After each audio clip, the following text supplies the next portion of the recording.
एक दिवस माझ्यासोबत जायचं, तुमचं 1 किलो वजन कमी नाही झालं विठ्ठल आणि मला म्हणायचं नाही. माझं ओपन चॅलेंज आहे, ओपन चॅलेंज. तुम्ही कोणी कोण या, माझं ओपन चॅलेंज आहे.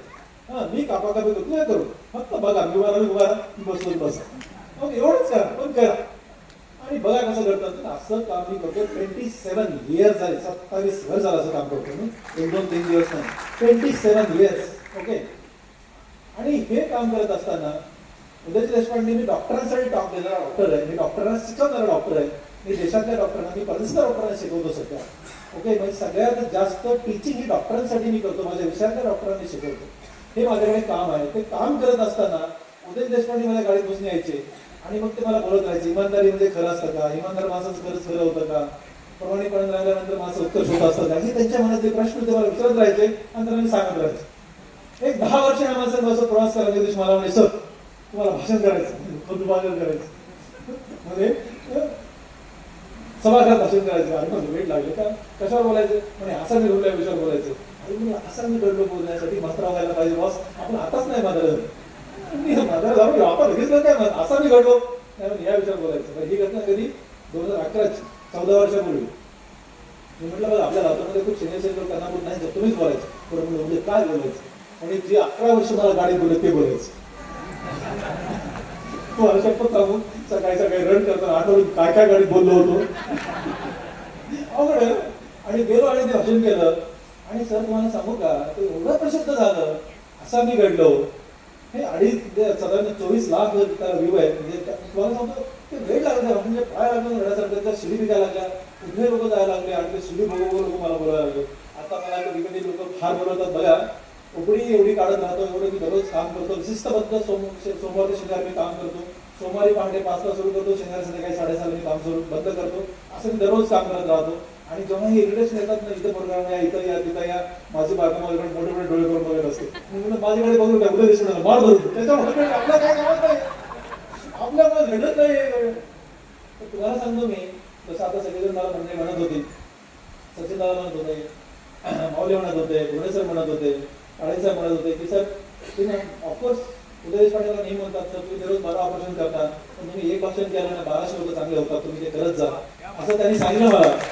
आणि मग मी म्हणालो की ठीक आहे, फक्त एकाच माझा झाप खायचा डाग काय चला झापलं म्हणून तुला जरा माफ करत. पण आता काय झालं, मुलगा मोठा झाला, तो पण झापायला लागला. म्हणजे त्यांना सगळ्याला काय वाटतं की ह्या माणसाला खरंच कसं कळत नसेल, एवढं काम करून पुन्हा प्रवास करायचा आहे. एवढ्यासाठी मी सांगत होतो की आज मी 5 वाजून 18 मिनिटाला लातूर सोडलंय, म्हणजे मी 1 तास 12 मिनिटे लवकर माझं काम संपवलंय. 1 तास 12 मिनिटे लवकर काम संपवलंय. तर सकाळी पहाटे 1 तास 12 मिनिटे लवकर काम सुरू केलंय. हे माहित आहे, बायको म्हणजे झोप कॉम्प्रोमाइज करता, स्वतःला कॉम्प्रोमाइज करता, काय करणार आता. आणि मग रस्त्यात झोपलो थोडासा मी 20-25 मिनिटे. आणि मी आता सांगत होतो की हे म्हणाले, अरे ऑपरेशनच्या करता आलो होतो राजा, ऑपरेशन थिएटरमध्ये आलो होतो, ऑपरेशनचे करता अंगार होते, ते बदलायचे होते ना, कुठे बदलू. टोल नाक्याला बाथरूम जातो ते काय सांगणार. आणि कुठे पण काढायचा वेगळ्या म्हणलं जाऊ दे, आपल्याला काय, आपण बघा लहान माणूस आहे, आपला आठवला लहान आहे, आपण लहान, आपल्याला काय मोठे बनणार आहे, आपली जेवढे बसायची तयारी, जेवढे खायची तयारी, एकदम लहान माणूस आहे, आपण गरीब शेतकऱ्याचा पोर आहे, आपल्याला काय मोठे बनणार नाही. त्यामुळे बघा मस्तपैकी सुंदर, काय प्रॉब्लेम नाही, काय प्रॉब्लेम नाही. आपल्याला असं कुठं फायस्टार हॉटेल काय लागत नाही, काय नाही. जिथं चेंज झालो, मस्तपैकी टायबी लावली, डॉक्टर डब्याने तयार झालो, गाडीत बसलो, आलो इथे. चला म्हणलं जाऊन बोलू. आणि ऐकून संपलं की गाडी कशी पळून जाणार आहे, पुढे सांगतो मला, दुसरं काहीच करणार नाही. कारण घरी माझी बायको मात्र नंतर घेत नाही, कुठं तुम्ही तर मित्र, हा अल्प परिचयानंतर हा विठ्ठल लागे फोन आहे, आणि तुम्हाला सांगा म्हणून सांगितलं. तुम्हाला मी सांगतो की मी आजचा विषय, मला जेव्हा सदस्यांनी फोन केला, कोण असा ऐकण्यासाठी, ऑडियन्स कोण असतील, मग त्यांनी सांगितलं की मिक्स असेल, कुठल्या विषयावर तुम्ही बोलता सर. मी तुम्हाला सगळ्यांना माहिती आहे की माझा कल बोलण्याचा हा स्टुडंटसाठी आहे, मला विद्यार्थ्यांसाठी आहे. मी विद्यार्थ्यांसाठी खूप टॉक देतो, खूप जास्त टॉक देतो, म्हणजे तुम्ही इमॅजिन करू शकता जास्त मी टॉक विद्यार्थ्यांसाठी देतो. मी दर महिन्याच्या शेवटच्या संडेला एक इंस्टाग्राम लाईव्ह करतो मुलांसाठी.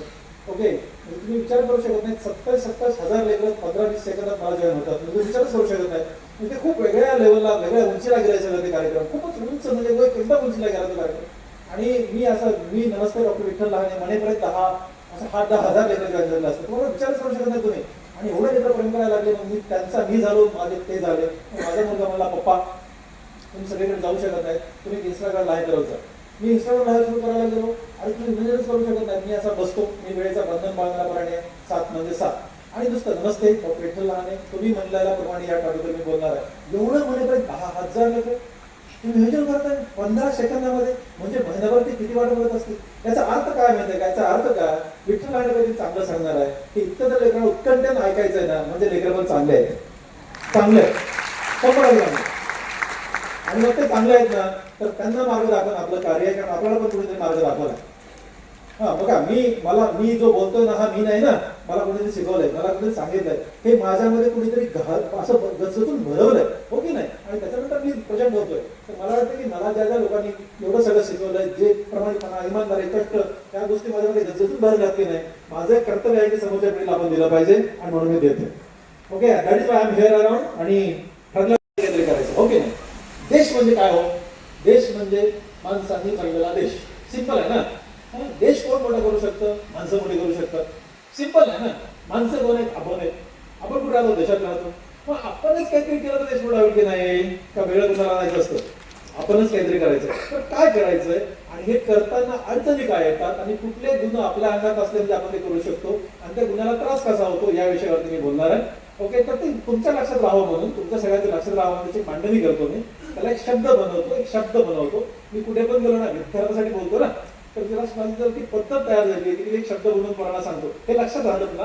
असं मी शब्द बोलून तुमच्यासाठी आलो. माझी एक आणखी स्टाईल आहे. मी भाषण कुठं बोलायचं असेल, कुठं जायचं असेल ना, मी साधारणपणे डॉक्टरांसाठी खूप वेळा बोलतो. मी परदेशामध्ये 6 वेळा आणि भारत देशात 12 वेळा, अशा 18 भाषणांनी नॅशनल इंटरनॅशनल लेवलवरती मी डॉक्टरांसाठी करत राहतो. माझ्या विषयाचे, नाका सर्जरी कशी करायची, बोट फटणार कसं करायचं, या विषयावर. कारण मी देशात सगळ्यात जास्त काम मी करतो. त्याच्यामुळे देशात सगळ्यात जास्त आपल्याला होतं. देशामध्ये, भारत देशात सगळ्यात काम मी जास्त करतो. त्यामुळे ह्या सगळ्या विषयाला घेऊन मी जात राहतो. पण जेव्हा मला बोलायचं असतं ना, तर मी माझ्या टेन्सवरती रन करत असतो. रन. लोकांना ना वेळ मिळत नाही असं मला लोक सांगतात. माझ्याकडे वेळ आपल्याला रन करायला वेळ आहे. आपल्याला कसला बन वेळ आहे, मला इथे गप्पा मारायला पण वेळ आहे. बघा, मी सकाळी रन करतो. रन करताना माझ्या डोक्यात विषय पडत असतो की आता मी उद्या सोलापूरला 1 तारखेला तर सचिननी बोलवलंय, जायचं आपल्याला, काय बोलायचं, विषय काय दिला. मी त्याला डोक्यात टाकतो, काय बनवणार माहित नाहीये, मला विषय सुचायला लागतो. असे शब्द सुचतात, काय देवालाच माहिती आहे, तसं मला कळत नाही. मी एक पुस्तक लिहितो सध्या, सज्जनाचे संगोपन करण्याचं पुस्तक लिहितोय. ते पण मी सकाळी असं डोक्यातच घालतो. मी एकदाही कुठलं पुस्तक वाचत नाही, रेफरन्स बघत नाही. इव्हन घेतो जाऊ द्या, हो, माझ्या कॉन्फरन्समध्ये देशाच्या बाहेर बोलताना पण मी रेफरन्स बघत नाही. माझेच रेफरन्स तयार होतात, ते बोलत राहतो. दिस इज समथिंग नॉलेज, ते मला कळत नाही. मी असं टाकलं आणि मला एक शब्द सुचला, आणि तो शब्द मी तुम्हाला सांगणार आहे, मला काय शब्द सुचला. ठीक आहे, तर आता सगळ्यांनी व्यवस्थित बघायचं. तो शब्द असा आहे, रेकॉर्ड. RECORD. रेकॉर्डचं स्पेलिंग सगळ्यांना येतं, मला पण येतं, मराठी मीडियमचा मुलगा आहे, मी तरी बोलतो ना. आपलं इंग्रजी येतं, घरी करून सांगतो, येत आपला बोलतो इंग्रजी. ठीक आहे, तुम्हाला सांगतो ना मी की रेकॉर्ड, RECORD. रेकॉर्ड. ज्या माणसांना रेकॉर्ड ह्या शब्दाचा अर्थ कळेल, तो माणूस देश उन्नतीमध्ये सगळ्यात जगातलं मोठं योगदान देऊ शकतो. हा शेवट मी तुम्हाला सांगतो. ओके, तर रेकॉर्ड मध्ये आहे काय? रेकॉर्डचं पहिलं आर काय सांगतं? R is responsibility. रेस्पॉन्सिबिलिटी म्हणजे रेस्पॉन्सिबिलिटी म्हणजे काय? रेस्पॉन्सिबिलिटी ते माझं दायित्व आहे, ही माझी जबाबदारी आहे. ह्याच्यामध्ये फरक कसा असतो? रेस्पॉन्सिबिलिटी आणि ड्युटी मधला फरक असा असतो, सगळे लोक ड्युटी करतात, पण किती लोक रेस्पॉन्सिबिलिटी करतात, हाच मला सांगायचा विषय आहे. बघा, 9 ते 5 ड्युटी असते. सकाळचे 9 कधी वाजतात? एकदम लवकर वाजतात, आणि संध्याकाळचे 5 वाजतच नाहीत, त्याला ड्युटी म्हणायचं. सिंपल आहे ना. पहाटे टाकायला जायचं असेल ड्युटी म्हणतात, बरोबर आहे. पण सकाळचे 9 ड्युटीला जायचंय, वाजतच नाहीत लवकर, आणि संध्याकाळचे 5 केव्हा असतात कळतच नाही, त्याला रेस्पॉन्सिबिलिटी म्हणायचं. जे लोक रेस्पॉन्सिबिलिटी घेतात, ते लोक देश उन्नतीमध्ये योगदान देऊ शकतात, ड्युटी करणारे नाही. बरोबर. एक सिंपल विषय तुम्हाला सांगतो, एकदम सिंपल विषय सांगतो, खूप मोठे विषय सांगत नाहीये. मी स्वित्झर्लंड मध्ये, माझ्या लेखाला स्वित्झर्लंड खूप आवडतं, मी खूप वेळा गेलो, 12 वेळा स्वित्झर्लंडला गेलो. तुम्हाला सांगतो मी की मी खूप परदेश वाया करणारा प्राणी आहे. 95 देशामध्ये किती वेळा गेलो मी, तुम्ही विचार करू शकता एवढा करतो. परदेशामध्ये साधारणपणे 6 वेळा तरी वर्षात मी परदेशात असतो. त्यामुळे ना, मी स्वित्झर्लंडमध्ये होतो, आणि आमची संध्याकाळची फ्लाईट होती, त्या दिवशी सकाळी आम्हाला निघायचं होतं. तर आम्ही असं परत निघालो ना, तर माझा मुलगा म्हटला, पप्पा पुढच्या ट्रेन घेऊन फ्लाईटला जायला वेळ आहे. एक तासभर वेळ आहे तर आपण बाहेर जाऊन येऊ. बघा रेस्पॉन्सिबिलिटी सांगतो मी. आम्ही बाहेर गेलो, तिथे सुंदर तळं होतं, सुंदर लेक होतं, एकदम सुंदर लेक होतं. त्या लेकच्या भोवती असं गवत गवत गवत सगळीकडे आलेलं होतं, राईट. आणि ते छोटे छोटे छोटे रस्ते असतात, सुंदर आहे ते शहर. आणि मग आम्ही त्या अगदी त्या छोट्या लेकच्या भोवती असं फिरत होतो, आम्ही फोटो काढत होतो, असं सगळं सुरू होतं. एक लेडी आली, ती सुद्धा डॉग होता, डॉग. त्या डॉगला घेऊन आली आणि तो डॉग त्या गवतात गेला. गवतात गेला की लेडी पण त्या पाठीमध्ये गवतात गेली, राईट. मग आम्हाला ना माझ्या लेकराला डॉग खूप आवडला. माझ्या लेक अगदी डॉग प्रेमी प्राणी आहे. पप्पा डॉग खूप छान आहे असं तो म्हणाला. मी त्या डॉगकडे बघत होतो, तर तो डॉग पुढे गेला, त्याने सी केली त्या डॉगने. आम्ही बघत होतो, तर आम्ही त्याचा काही देणं घेत नव्हतं, म्हणजे डॉगकडे आम्हाला बघायचं होतं. आम्ही डॉगकडे बघत होतो. तेवढ्यामध्ये ही लेडी जी त्या डॉगला घेऊन आली होती, गवत होतं, तळं होतं, घरं बिरं काही नव्हते, आउटस्कर्टचा एरिया होता. ती लेडी हळूहळू आली, तिची पर्स काढली, त्या पर्समध्ये एक काळी बॅग काढली, त्या हातात उलटी घातली आणि त्या डॉगने जी सी केली होती ती हाताने उचलली, त्या ह्याला सरळ केलं आणि मग पायी गेली. ज्या ठिकाणी डॉगचं चिन्ह लावलं होतं अशा त्या डस्टबिनमध्ये ती डॉगची सी टाकली.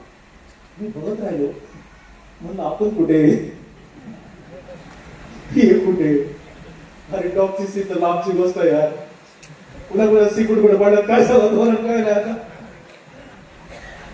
मला असं वाटलं की त्याला म्हणायचं कोण बघतंय वगैरे नाही, त्याला म्हणायचं रेस्पॉन्सिबिलिटी. त्यांना त्या देशाविषयीची रेस्पॉन्सिबिलिटी आहे, त्यांची बांधिलकी आहे आणि म्हणून कोणी बघो न बघो तो देश त्यांना स्वच्छ ठेवायचा आहे म्हणून ते काम करतात. आपण करायचं का नाही करायचं? येस, आणि आपण करायचंय. तुम्हाला सांगतो आपण करायलाच पाहिजे. अरे यार, आपला देश आहे, तुम्हाला सांगतो आपला देश एवढा जगात चांगला देश कुठलाच नाहीये, एवढे देश भेटत नाही. एवढा सुंदर देश आहे, एवढी चांगली माणसं आहेत, पण थोडा आपल्याला एक संस्कार लावून घ्यायची गरज आहे आणि तो प्रकार लावून घ्यायची गरज आहे. त्यांनी करायला पाहिजे, त्यांनी करायला पाहिजे, महापालिकेत कसं उचलायला पाहिजे, यांनी करायला. आपण काय करायचं? तुम्हाला सांगतो मी माणसं सुधारत असतात. आपण एखादा चांगला राहिला, आपला परिसर चांगला राहिला ना, दुसरा माणूस विचारच करतो कचरा करावा का न करावा. म्हणून मी म्हणतो की रेस्पॉन्सिबिलिटी घ्या.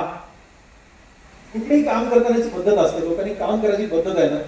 आपल्याकडे कल्चर नावाची गोष्ट आहे, कल्चर, संस्कार. आपल्याकडे आपण एकमेकांच्या पाया पडतो, मी पण पाया पडतो, माझ्या वडिलांच्या पाया पडतो, माझ्या मोठ्या भावांच्या पाया पडतो, माझ्या टीचरच्या पाया पडतो, माझ्या गुरूंच्या पाया पडतो. मला प्रचंड आवडतं पाया पडणं. अगदी साष्टांग दंडवत घालतो मी जमिनीवर झोपून. मला आवडत होते, मला ते असा एक संस्काराचा भाग वाटतो आणि मला असं टच होतं, स्पर्श होतं, मला छान वाटायला लागतं. तर सांगतो मी, आपण ह्याला संस्कार असे म्हणतो, आपण ते पाळतो की नाही. मी अमेरिकेत गेलो होतो, दुसरी वेळ होती माझी, दुसरी वेळ होती जेव्हा मला पुरस्कार मिळाला. 2007 मध्ये फर्स्ट टाइम गेलो, 8 मध्ये सेकंड टाइम गेलो. तर तेव्हा डॅलसमध्ये माझी कॉन्फरन्स होती, संस्कार हा विषय चालला होता. डॅलसमध्ये कॉन्फरन्स होती आणि त्या कॉन्फरन्समध्ये टेक्सास राज्यामध्ये डॅलस शहरात तिथे कॉन्फरन्स झाली माझी. आणि 2 दिवस मी वेस्ट पाम बीचला माझा मेहणार होतो, माझ्या बायकोचा छोटा भाऊ, तो मोठा माणूस आहे, त्याचं घर आहे तिकडे. तर मी आपला शुद्ध शाकाहारी विठ्ठल माणूस, मला 2 दिवस अडचण झाली होती. त्याला म्हणलं होतं मला चांगला जेवणाचा मेनू बनवतो, बायकोला सांगितलं. आणि मग मी त्याच्याकडे गेलो. तर ते मी ज्यावेळेस एअरपोर्टवरून पोहोचलो ना, मला अडचण झाली. मला ते एअरपोर्ट इतकं मोठं आहे ना, काही कळेच नाही. तर त्यांनी मला जीपीएसवर घेतलं, मला बोलला भाऊजी मला गेट मिळाला, गेटला बसलो, गेलो मी प्लेन उतरलं, त्याला घ्यायला घेतलं त्यांनी मला. वेस्ट पामला घरी गेलो आणि घरी जाताना एवढं दूर घर आहे ना, तर मला गोपी, त्याचं गोपीनाथ नाव आहे, गोपी म्हणतो आम्ही. गोपीने मला भाऊजी ते माझं घर आहे. अरे वा म्हणलं, सुंदर घर बांधलास तू, I am proud of you असं मी त्याला म्हणत होतो. I am proud of you, तू सुंदर घर बांधलास असं मी त्याला म्हणालो. गोपी म्हणाला भाऊजी मला 40 मिनिटं पाहिजे. मला कळीच ना, म्हणजे मी काय बोलतोय, तो काय बोलतोय, मला 40 मिनिटं पाहिजे. 40 मिनिटं पाहिजे, मी तरी असेल नाही. अरे म्हणलं गोपी वा काय छान ना भाऊ, मला 40 मिनिटं पाहिजे. मला इरिटेट झालं ना, काय याला काय अर्थ आहे. आम्ही जेवायला बसलो, मस्त जेवायला बेत केला, छान आम्ही जेवत होतो. जेवण झालं, असं जेवण संपत आलं, भाऊजी मला 40 मिनिटं पाहिजे. गोपी म्हणलं पुन्हा काय झालं असतं बरोबर. ऐकायचं भाऊ माझ्या छोटा कशासाठी खास तिथं आलं आणि 40 मिनिटं पाहिजे. मला प्रचंड राग आला. म्हणलं जा असं मी त्याला म्हणालो. त्याची बायको 2 लेकरं त्याच्याशी गप्पा मारत बसलो आम्ही. पण मला कुतूहल माझ्या मनात राहिलं की इतक्या वेळा गोपी 40 मिनिटं गेला कुठे. मला माझ्या मनामध्ये एक 40-50 मिनिटात वेट करत आला. आता हे माझ्या उत्कंठा वाढलेली माझी. मी म्हणाल गोपी कुठे गेला होतास तू? कुठे नाही म्हणला भाऊजी. काय झालं ना की तुम्ही आज मला आज 8 तासाचं काम दिलं होतं. आणि तुम्ही जेव्हा डॅलस एअरपोर्टमध्ये आले ना, तुम्हाला बोलण्यामध्ये माझे 15 मिनिटं गेले. आणि तुम्ही जेव्हा वेस्ट पाम बीचला आले, तुम्हाला घेऊन येण्यासाठी माझे 25 मिनिटं गेले. त्यामुळे मला जे 8 तास काम दिलं होतं त्यातलं मी 40 मिनिटं करू शकलो नाही. म्हणून मी गेलो परत, ते 40 मिनिटं काम केलं, ते सबमिट केलं आणि आलो. आता मला पडलेला प्रश्न, म्हणून गोपी कोणी बघतं का रे? बघा आपल्याकडे कोणी बघितलं तर करत नाही बस. कोणीतरी बघायला झालं ते सुद्धा अर्धा 10 वेळा सांगावं लागतं. आणि त्याच्यानंतर गोपीने उत्तर दिलं. भाऊजी म्हणला बघण्यावारे काही नसतं, इथं वर्क कल्चर, इथं वर्क कल्चर, कार्य संस्कृती आहे. इथे प्रत्येक माणूस जबाबदारी घेतो. एखाद्या माणसाला जर झाडून काढायचं काम दिलं 4 तासाचं, तर तो 4 तास स्वतःला झाडू पण टाकत नाही. ही टू द रेस्पॉन्सिबिलिटी, तो त्याची जबाबदारी घेतो. मी असा विचार केला, बॉस 140 करोड लोकांनी जर रेस्पॉन्सिबिलिटी घेतली आणि वर्क कल्चर मध्ये राहिलो, तर एका दिवसामध्ये आपला देश अमेरिकेचा मोठा होईल का नाही? तो आपल्याला करायचा. ते एकदा आपल्याला द्यायचं, हे मी सांगायला तुम्हाला आलो. रेस्पॉन्सिबिलिटी घ्यायची आणि घ्या. त्यात अवघड काय? एवढा सगळा पेटलेला प्राणी. मी लातूरमध्ये आलो, उकडीत बसलो आणि शिस्तीत काम. मी पहिल्यापासून शिस्तीत काम करतो, कारण माझा बॉस खूप शिस्तबद्ध होता. आणि तो सेकंदात म्हणायचा, सेकंदात बोलायचा. डॉक्टर बबन डावर राष्ट्रीय सदस्य खूप मोठे माझे बॉस होते, तर ते एकदमच म्हणावं होतं, एकदम शिस्त. ही टाय पण डॉक्टर डावर सरांवर घालतो. बाकी मी टाय बी घालणारा ब्रँड नाही, म्हणजे एकदम साधा माणूस आहे, एकदम साधा माणूस आहे, एकदम जास्त साधा माणूस आहे. ही टाय घालण्याचं कारण बॉस बिना टायचा यूज असते, इंटरेस्ट नव्हते आम्हाला. त्याच्यामुळे मी टाय शेवटी बसायचं नाही. बॉसचे आदेश होते मी घालतो. हे बॉसची म्हणजे बॉसवर मी खूप प्रेम करतो, प्रचंड प्रेम करतो. आणि बॉसने पण माझ्यावर एखाद्या वडिलासारखं प्रेम केलं. त्याला खूप मानतो मी, चालता बोलता देव मानतो. आजही डावर सर असं म्हणून मी पहिल्या वेळेस कापतो. पहिला पेशंट कापताना डावर सर असं म्हणून मी कट करतो. एवढा त्या माणसाला मानतो मी, आणि त्यामुळे त्यांच्यासाठी मी टाय घालतो. खूप वेगळे विषय त्याच्यामध्ये. आणि एवढ्या प्रेरणेने आजला मी लातूरमध्ये नोकरीत बसलो. आणि माझा एक मित्र माझ्या गळाला, बघा आता माझा एक मित्र माझ्या गळाला मला म्हणला, विठ्ठल मला तुला माहित आहे का आपण कोण आहे? आमची जरा ही लातूर स्टाईल बोलायची, आपण कोण आहे? म्हणलं आपण कोण आहे? आता माझा मित्र आहे ना. अरे म्हणलं काय पटकन सांग, मला ओपीडी आहे, पेशंट काढायचे. तुला माहित आहे? म्हणलं आपण कोण आहे? अरे म्हणलं असं काय बोलतोस, बोल काय सांगायचं तुला? ते म्हणला बघ, आपण एक असा माणूस आहे म्हणला की महिन्यातल्या 30 दिवसापैकी 29 दिवस ऑफिसला जात नाही तरी आपला पगार देतो म्हणला. याला डोक्यात तेवढं आवडलं पोटायचं. ह्याला कसं अर्थ नाही, ह्याला अभिमान कशाचा आहे की आपण किती काम बुडवतो, फक्त 1 दिवस जातो, सह्या करतो आणि पगार घेऊन येतो म्हणून. वर्क कल्चर किती विरोधाभास आहे. मला असं सांगायचंय ना की मी काम करत नाही याच्यात काही मोठेपणा नाही, याच्यामध्ये काही प्राऊड फील नाही, आणि याच्यामध्ये काहीच तथ्य नाही. फक्त मी काम करतो. एखादं काम होत नाही ते पण कसं बघा, कारण सांगणारी माणसं कधीच जगात मोठे होत नाहीत. एखादं काम का झालं नाही ज्यांनी कारण सांगितले ना, तो माणूस मोठा होऊ शकत नाही. पण अडचण असतानाही ते काम मी कसं करून दिलं, तो माणूस मोठा होतो, 100% मोठा होतो. बरोबर आहे? म्हणून डू इट करा ते. म्हणून मी तुम्हाला सांगत होतो की एक गोष्ट करायची, रेस्पॉन्सिबिलिटी घ्यायची. पहिला आर संपला. दुसरं ERE, रेस्पॉन्सिबिलिटी कळलं सगळ्यांना? मलाही कळलं. ई इज इलिजिबल असं म्हणतो ना आपण, या गोष्टीला आपण इलिजिबल आहे.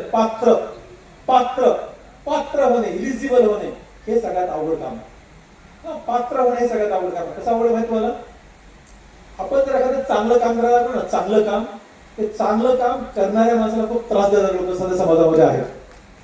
चांगलं काम कोणी करायला लागलं ना, त्याला आडकाठी घालणारे लोक सध्या आहेत. मग त्या आडकाठी घालणाऱ्या लोकांना खाली ठेवून वर जाऊन काम करणे हे जरा अवघड काम.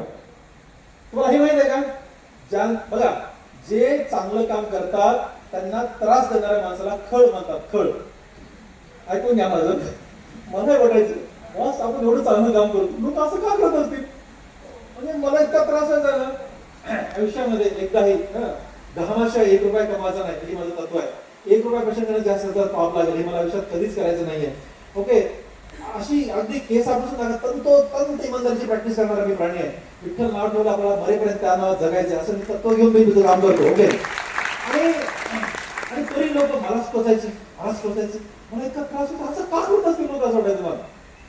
दिवशी माझे एक गुरु आहेत, आध्यात्मिक गुरु, ते माझ्या घरात बसले होते. म्हणजे असं कशामुळे असं सांगा मला, लोक चांगल्याला का त्रास देतात? त्यांनी खूप मस्त सांगितलं, तुम्हाला जरा मी सांगतो ते विषय. चांगल्या माणसाला त्रास देणाऱ्या माणसाला खळ म्हणायचं. खळ म्हणजे कोण? खळ म्हणजे चांगल्याचं चांगलं झालं तर ज्याला रात्रभर झोप येत नाही त्याला खळ म्हणायचं. चांगल्याचं काहीतरी वाईट घडलं पाहिजे यासाठी किडे करणाऱ्याला खळ म्हणायचं, आणि चांगल्याचं काहीतरी वाईट घडलं तर घरात ढूर झोपणाऱ्याला खळ म्हणायचं. हा हे खळाची व्याख्या. आणि तुम्हाला पुन्हा सांगतो, ह्या खळाला समजावून सांगू नका, ह्या खळाच्या मागे लागू नका, त्याला माफ करा आणि पुढे चला. ह्या खळाला उगीच्या उगी एक्सप्लेन करू नका की माझं काय बरोबर आहे, कारण त्यांना माहित असतं उगी त्यांना त्याला द्यायचं असतं. आणि मी तुम्हाला सांगतो मी की कधी मला हे कळलं, हे मला कधी कळलं तर माऊली ज्ञानेश्वर माऊलींनी लिहिलंय, जे खळांची व्यंकटी सांडो, जे खळाचे व्यंकटी सांडो, हे पसायदांमधलं शेवटचं वाक्य त्यांचं, तिसरी लाईन तुम्हाला असली सगळ्यांना माहित असेल, तिसरी लाईन आहे. पहिलं वाक्य आहे जे खळांचे व्यंकटी सांडो. म्हणजे काय, जे खळांचे परमेश्वरा मी सगळे कामं केले, ओके मस्त कामं केले मी, इव्हन मी मेडिकल सायन्स मध्ये कित्येक शोध मी ज्ञानेश्वरमध्ये लिहिलेत, मी सगळे छान छान कामं करू शकलो, फक्त एक काम मला करता आलं नाही परमेश्वरा. ह्या खळ लोक, खळ म्हणजे कोण कळलं, ह्या खळ लोकांची व्यंकटी म्हणजे वाकडेपण, त्यांना ना चांगलं दिसतच नाही, त्यांना सरळ दिसतच नाही, त्यांना वाकडच दिसतं. काय म्हणलं की काय नाही की त्या खळ माणसांचा मी वाकडेपणा काढू शकलो नाही, परमेश्वरा तेवढं तुम्ही वाकडेपणा काढा असं म्हणून ज्ञानेश्वर माऊलींनी समाधी घेतली. आणि त्या ज्ञानेश्वर माऊलीला याचा वाकडेपणा निघाला, आपला काय निघाला नाही, त्या सोडून मुर्दे. आणि तुम्हाला सांगा मी कधीच ह्या खळाचं चांगलं होत नसतं, गुन्हा झाला असं तुम्हाला मी अगदी बॉन्ड पेपर लिहून देतो, खळाचं कधी चांगलं होत नाही, चांगल्याचं निश्चित चांगलं होतं. त्यामुळे चांगलं काम करत चला. ह्या खळ लोकांना पुन्हा तुम्ही सांगता ना, मी पण सांगतो किती लोकांना त्रास दिला, तुम्ही समजून घ्या. जेव्हा तुम्हाला लोक त्रास देतात तुम्ही चांगलं काम करतात हे समजून घ्या. तुम्हाला पुन्हा सांगतो मी, don't worry about it and just do it. फक्त आपल्याला स्वतःला मात्र आत्मपरीक्षण करत जा की आपण करतोय चांगलं करतोय का नाही करतोय, आपण चुकीचं करू नका. तुम्हाला मी सांगत होतो, नंबर 1 पहिला शब्द काय सांगितला, पहिला शब्द मोठ्याने, थँक्यू. दुसरा एलिजिबिलिटी, येस. मी असं पाठ करून घेतोय कारण मी कोरोना शिकवता डॉक्टर आहे. आता तुम्हाला सांगतो, एलिजिबल झाला तुम्ही, REC